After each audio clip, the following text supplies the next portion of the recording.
And welcome to another edition of Spits and Suds. So glad you can join us. I'm Gavin Spittle of 105.3 The Fan.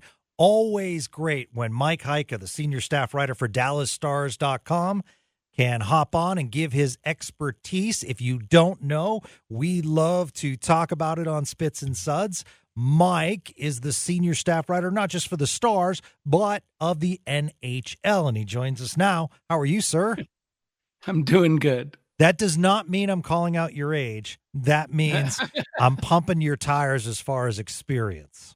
There you go. I've been around for a while, but there's older guys than me, but yes. Okay, so just came off the ice at practice after the loss to Anaheim. What was the mood in the room? Did you see anything? It was a weird one because they had to go to Farmers Branch. So they basically, in these satellite rinks, they have one practice a year and they're kind of contracted to do it. It's good for the neighborhoods, good for the fans. And so oddly enough, in Farmers Branch, the Dallas Stars have contracted to build a multi-sports center in the parking lot. So the construction there was ridiculous, both in the parking lot and then out on the highway, the access. So the crowd was a little bit limited because of that, but it wasn't bad. It was a lot of energy, and it's interesting. So I was talking to Wyatt Johnston, and he was hanging out with Joe Pavelski the last 2 years. Well, Joe Pavelski's son plays junior or youth hockey, and so Wyatt has been to these facilities quite a bit. And for a kid from Ontario, he said it's very impressive that there's this much hockey infrastructure down here, that there's this much opportunity for young players to play, for adults to play. I mean, the Stars have done a really good job of setting this up so that people can play hockey in Texas. Yeah.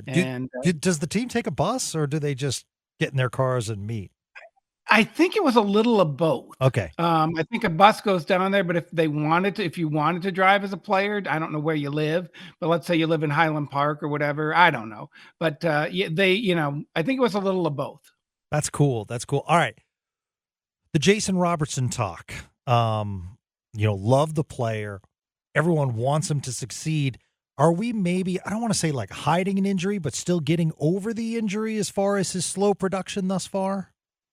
I think the problem is, and this goes back to Jake Ottinger last year, is he might be healthy right now, but he missed an entire summer of training. And so we were talking at practice the other day. It's one thing to, hurt your shoulder or your wrist and not be able to shoot the puck, but you're able to skate.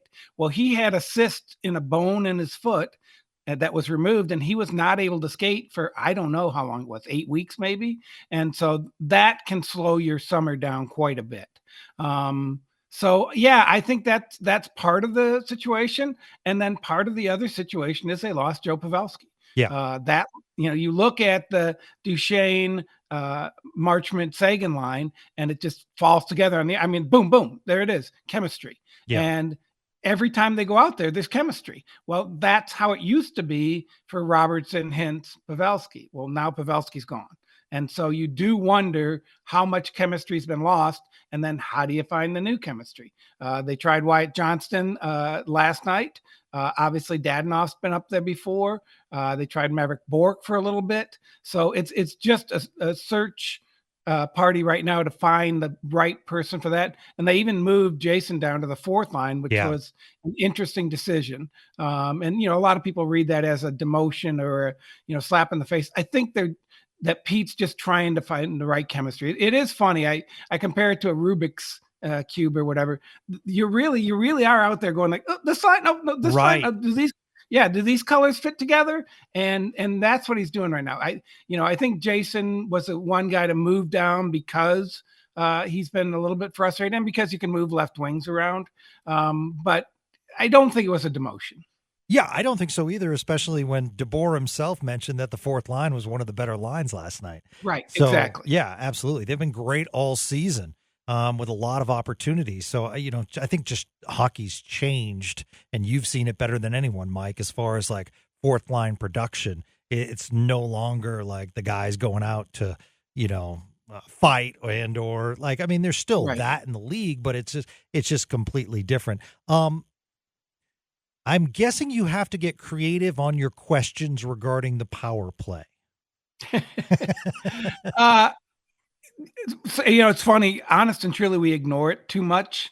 If this was football, we'd be all over it. Yeah. The thought process is they had their ups and downs last year and they straightened it out. And then they get very frustrated when you start talking about it. And then you think, okay, well, maybe the frustration's adding to the problems of their not scoring because they're gripping their sticks too tight or they're thinking about it too much. Sometimes in situations like that, you just got to play and let it happen. But yeah, we really haven't even talked to him much about it because we kind of know what the answers are. Yeah. But it's frustrating, especially so in against the Ducks.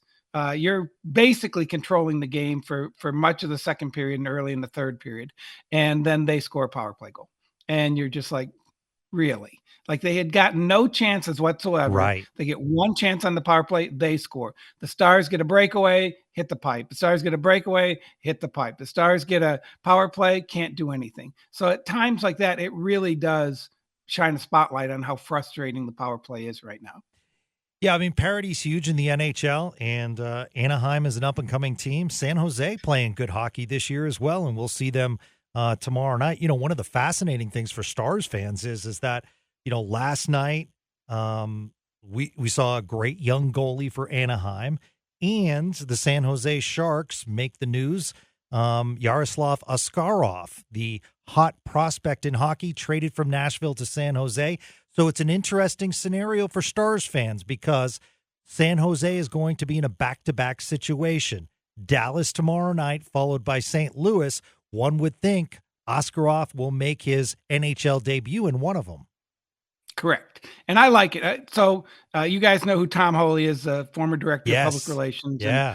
And a big shot with the Stars organization. Well, he's now an assistant GM in San Jose. So then I watch what he does and how he does things and the organization. And I'm very impressed with, how they just keep bringing in young guys like Askarov. That's a great pickup. Nashville had too many goalies. They knew they couldn't fit him in. And so then they make a trade and San Jose's there to get the right player at the right time. So I'm very curious to see that, Celebrini, whose dad Terrific. works for Golden State, Yeah. Again, perfect fit on a draft. And obviously he was the best player. And so they had that, that all fell together for them, but you just start going down and think, okay, this team could be pretty good in a couple of years. And then last night in the press box, Pat Verbeek is a GM of the Anaheim Ducks. Yeah. And so then that was fun just talking to him saying like, what's this process like? And, he's like, you've got to be patient. But then you move little guys, little players here. And like their goalie last night, I was looking at his numbers, and even though he's a, 500, sub 500 for record, and his goals against are probably in the, higher twos, his save percentage is almost always, 910, 912, 915. And you can sit there and look at it and say, that guy's going to be pretty good. He's 24 years old. And so it is interesting watching organizations, turn the soil and bring in the younger kids and try to get better again. Yeah, absolutely. And another name that I absolutely want to succeed is I used to watch Mike Greer play hockey at Boston University. Terrific NHL career on various teams. Played for San Jose, has made his way up to the general manager of the San Jose Sharks.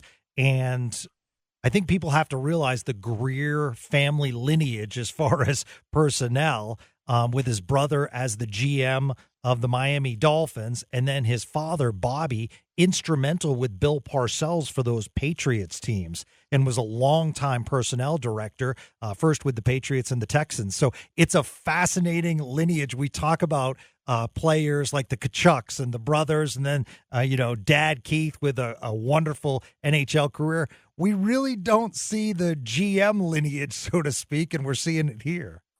Yeah, it's very fun. I think his dad and his brother gave him advice in how to do things. And I think that's one of the reasons Tom Holy is there. Yeah. Because, Mike and Tom go back and there's trust. And you need that trust in a relationship to fill out your staff, so to speak. And I think they have that. It's funny you mentioned GMs. So we've seen Jari Lehtinen, obviously, when we were over in Finland. Then I'm in the press box in Minnesota, and there's Bill Guerin, and he's going to be the GM for Team USA. Doug Armstrong's the GM for Team Canada. Jim Nill I think is going to have a hand in trying to help Team Canada as well. So it's interesting. We look at all this stuff, and these are the guys who are behind the scene, but they're some of the most important people in hockey. Yeah. And it's interesting. I think they're the jobs that most, as much as I think a lot of fans want to be coaches, I think most of us would love to be GMs and make trades and fill out lineups and bring the personnel in. It's interesting to see that these are people making these decisions. Right. One of the aspects of a GM is you're going to hear a lot about the bad. You're rarely going to hear about the good. And I pointed out last night, and I'm like, maybe we need to mention more the signing of Matt Duchene by Jim Nill, and prior to that, the signing of Joe Pavelski. It's not like a easy deal to say, hey, you know what? This guy is cut or released from a team. You know what? I think he has actually got stuff left in the tank, or he's going to excel. And Jim Nill has done that twice and been extremely successful, and also with very cap-friendly contracts. Yeah, it's funny because you look at Askarov and say, okay, well, someone was going to get him. Nashville had to get rid of him.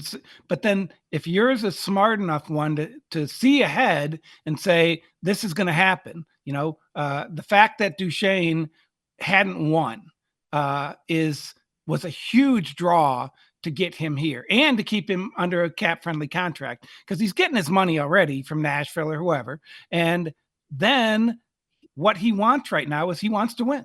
The last year in the third round of the playoffs, he said, this is the first time I've been in the third round. He's already played 1,000 NHL games. That was his first time in the third round of the playoffs. And it means a ton to him. And the fact that he's on a team that might have a chance to win the cup, that's worth more than money to him right now. And he's getting money from other places. But I mean, it's great that a GM like Jim Nill recognizes that. Pavelski was a little bit expensive at the time for an older player, and it took some trust, but it sure paid off. And it's funny that we look at what Joe did and his numbers. He had some of the best numbers of his career in the last 4 years of his career, but then also what he did for Wyatt Johnston, what he did for Jamie Benn even, or Tyler Seguin. That's even now that he's gone, the Stars are still benefiting from that. Any updates on A, Colin Blackwell, and B, Nils Lundkvist absent from the lineup? And, I can't blame him based on the play of the defense and getting better, but I'm wondering, okay, 2 healthy scratches, hopefully this doesn't become a trend, because I think Nils was playing with a lot of confidence, but it's a very defensive, depth-heavy team. Yeah, and I think the decision on Nils was more aimed at they wanted Dumba back in. They just thought he needed to get back in. And so I agree.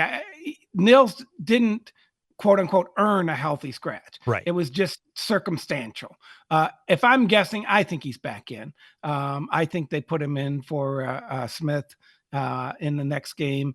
It's going to cause a little bit of juggling because Nils is right-handed and Smith is left-handed. So then either Nils or Dumba, or unless they go back to Heiskanen and Dumba, which I don't think they'll do, because I actually think they should go with Heiskanen and Thomas Harley. But point being is Heiskanen looks like he's going to play the right side. So if you have him on the right side with 3 right-handed defensemen, one of the right-handed defensemen is going to have to play the left side. So that also works into all of this stuff, and how they want to balance it. But yeah, I think that Nils is in a much better place than he was last year, the year before. And again, we're just going to have to ride it out.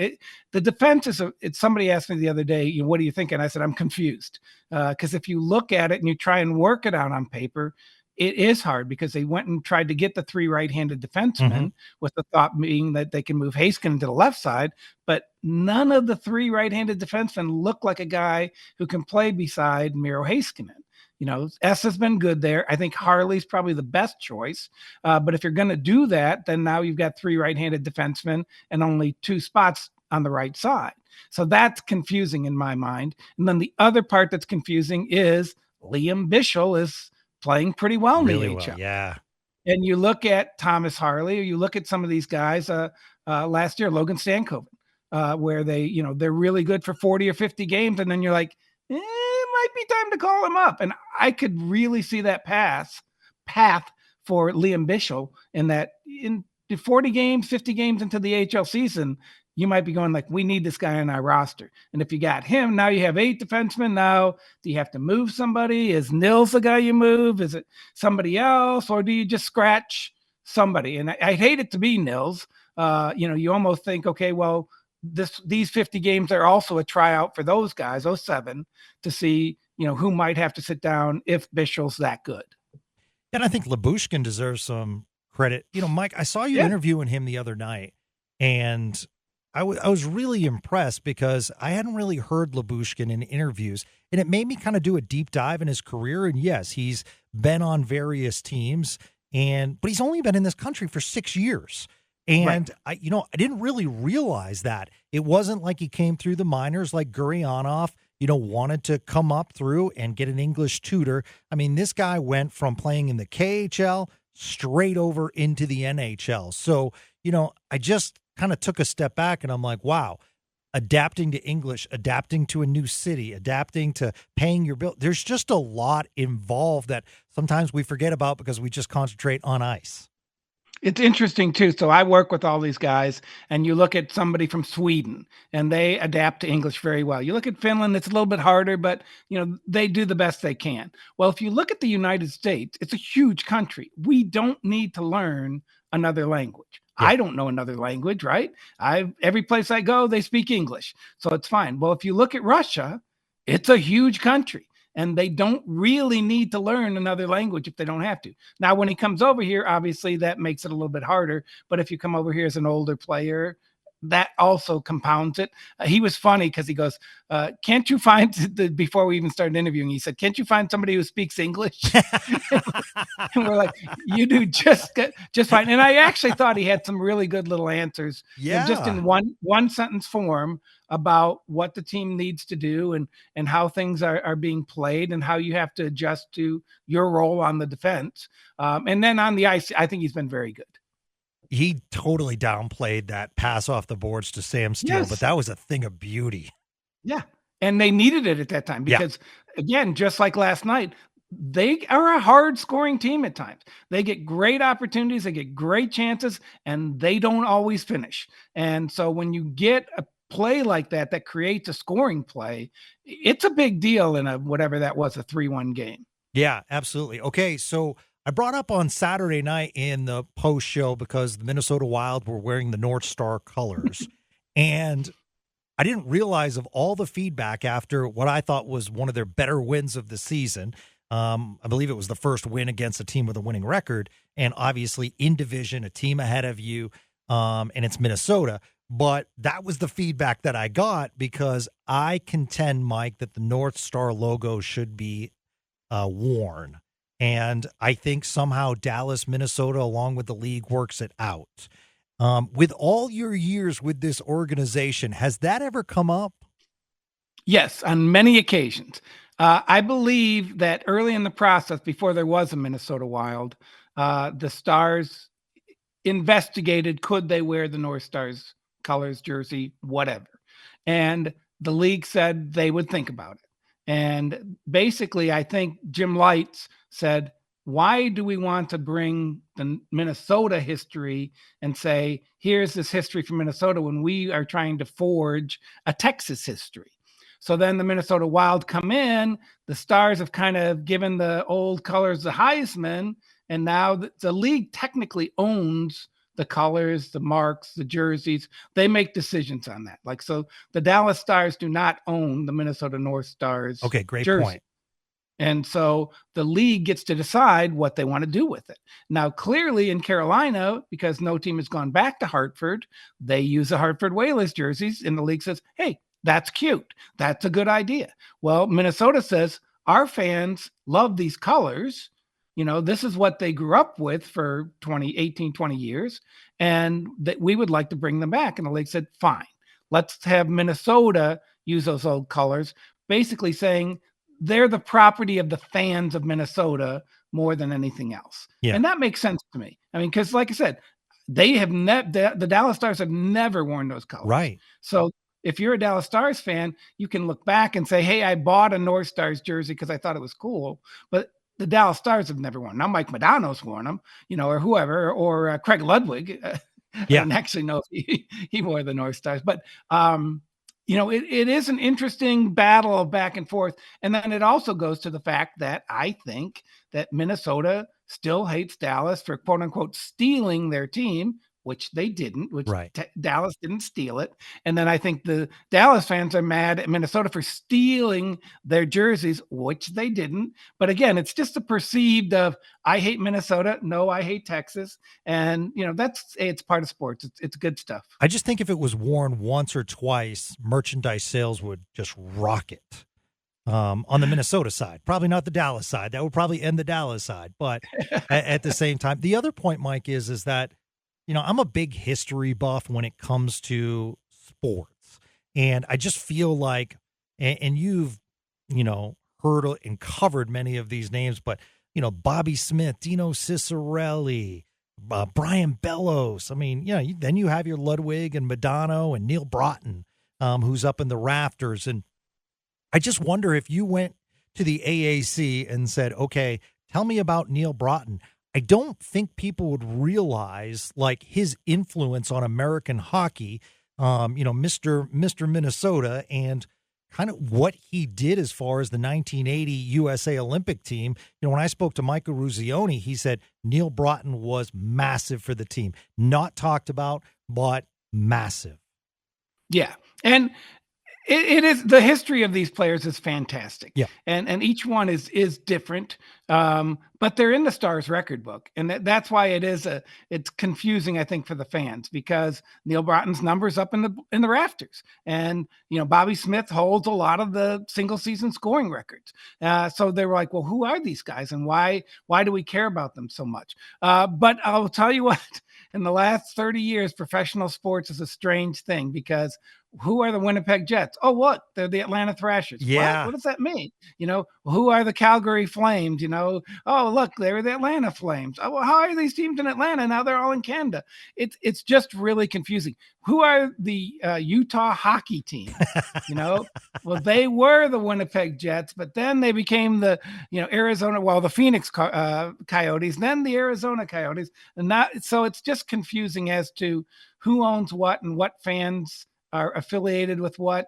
And it is what it is. And like I said, I think there's certain things that I actually think it's fun. It adds to the rivalry. And then now you're like, well, why should I care about this? Well, now you have to go do the research and check on Google to see, where these things came from and how the league made their decision. So I think it's just part of the fun of being a sports fan. Every time San Jose plays, and I wanted to ask you, I always remember, and I remind Marty Turco, that was the best goaltending matchup I've ever seen in such a heightened state with, a game or series on the line. Evgeny Nabokov against Marty Turco, the multi-overtime game. So as many years as you've covered the NHL, where does that compare as far as all-time goaltending matchups? Because I believe, if I can recall my memory, twice they had to go to replay to see if the glove had passed the line, because of one-timers that both goalies had stopped. And it was just, at that point, you thought the game was over, but no. And these gloves just, you couldn't tell if the puck went over the line. It was just amazing. Yeah, Marty had some great ones. The whole Vancouver series where he gets 3 shutouts and loses the series. Yeah, he had some there. That one I think was great. I keep going back to Belfour and Brodeur. Okay. Because Balfour would have been the MVP that year. He was that good in 2000, and they didn't end up winning, because Jason Arnott ended the series, and I think that was an overtime too. So all of those, we're very lucky when you look back at this. Like, I keep looking at big stats since the team moved to Dallas, and they're like 3rd in goals against, and they're like 3rd in record. That's just, you can't believe that the Dallas Stars have the 3rd best record since 1993. Wow. And that's how good they've been. So we've got a lot of good memories. I love that series. I love San Jose. I think there's a lot of great ones with Anaheim. We were talking the other night because they were playing Minnesota about who the team's best rival is. And the current Stars think it's Vegas. because they've had, some great series with them, going to the bubble even. And then Pete was there, and Spotter was there, and there's just a lot that it's currently going between Dallas and Vegas. So maybe they're the biggest rival. I always think it's Edmonton because, we faced Edmonton so many times in the playoffs, and there's a lot of fun history that the Stars have. Yeah. Yeah. We were talking about goaltenders and how Anaheim has had an amazing lineage of goaltenders. And it was to the point at the end where we brought up Jaguar and how good he was. And so it really is. It's fun to go back and look at goaltending or just player lineage, player rivalries. It's it's a blast. All right, so you have game tomorrow night, and then you're off to Tampa, and then you have Carolina. So after this game gets a little bit tougher. I mean, Tampa playing really good hockey. Seems as though Vasilevsky is back, named one of the 3 NHL stars along with Mason Marchment for the week. So a couple of nice tests coming up for the Stars on the road. Yeah, and it's funny because even Pete was saying last night that they lost those 2 to Florida, they lost to Winnipeg, and that left a really bad taste in their mouth of, hey, these were big tests and we failed them. So I think you're right. I think Tampa and Carolina are both big tests that you're going to have to see in the East. You only really go out there once. And then they played a lot of Eastern teams so far.